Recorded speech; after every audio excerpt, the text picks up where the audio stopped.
Welcome back to another technical deep dive here in the debug zone.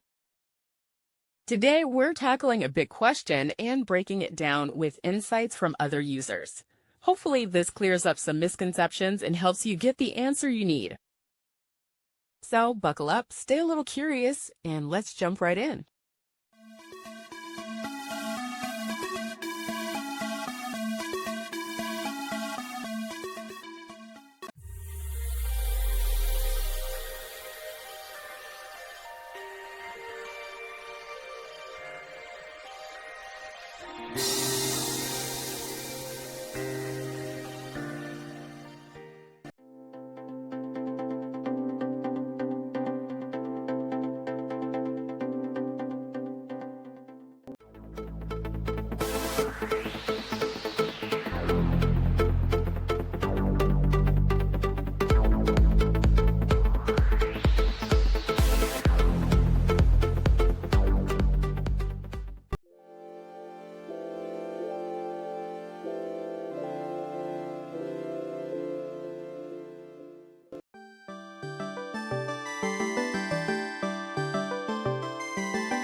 And that's a wrap.